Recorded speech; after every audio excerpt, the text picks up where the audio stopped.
know what Liverpool fans are thinking and feeling right now. First up on the show tonight, we're going to go to Rack. Rack's in the house, big Liverpool fan, as we know. What you saying, mate? Yeah, I'm good, Tel. Bit of a disappointing game, deflating start to the season. Look at that big smile. Didn't see that on Saturday, did you? No, you didn't. Oh, no, you didn't. Yeah, what you saying? Yeah, not great. I would have hoped we would have been doing better. It just hasn't been working for us, unfortunately, so far. The intensity hasn't been there, and it's a little bit puzzling to know why that's the case. But I'm sure it will come. Has been a bit of a turnover. Nunes coming in has changed the way we play, and so it may take some getting used to. But we'll be okay. People are getting way ahead of themselves. They're trying to say that Liverpool are going to finish outside the top four and stuff like that. We will come eventually. But yeah, it's I can't say it's deflating. But of course it's deflating because you know as well as I do that the league has been changed by you and Manchester City in terms of points totals. Teams don't let up. And you've got to start good, you've got to continue to be good, and you've got to end well.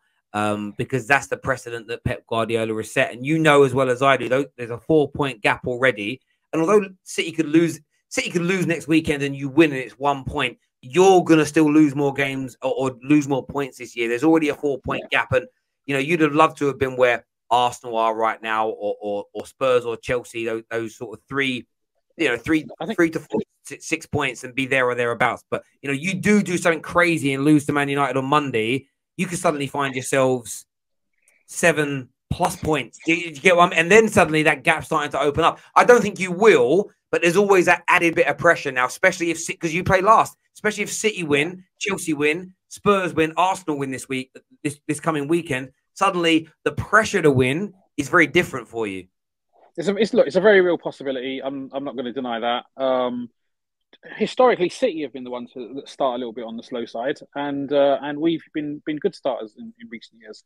So the shoe's on the other foot, but City have come back and have done well, and we've proved that when we're at our best, we can go toe to toe with them. We were 13 points or something like that behind them last season, and we narrowed it down to 1 point. Still plenty of points to play for. Still a long way to go for the rest of the season. I'm not going to throw my toys out of the pram just yet. Other people will, and that's their prerogative. Everyone's entitled to their opinion, but we live to fight another day. I get that. And final question: Klopp out? It's a joke. Of course. Listen, Rack, always a pleasure to speak. Where are you? Are those curtains behind you? Are you in it looks like you're in like a nice straw shack on a beach. No, I'm puppy sitting. I'm looking after my mate's dog. So let me see. Let me see her. Let me see the dog. What is it? It's him. Proper dog? Buster. Oh, what is he? There he is. He's Cavapoo. Oh, look at that.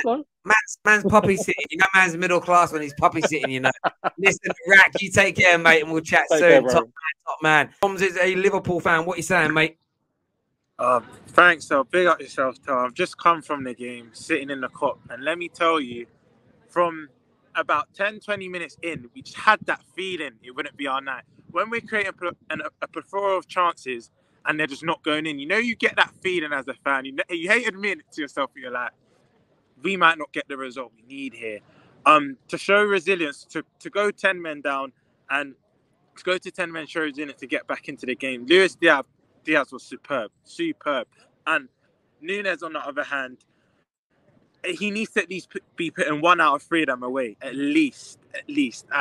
But Klopp can't get away with this because we love Klopp. You love us. Can you hear me? Can you hear me okay?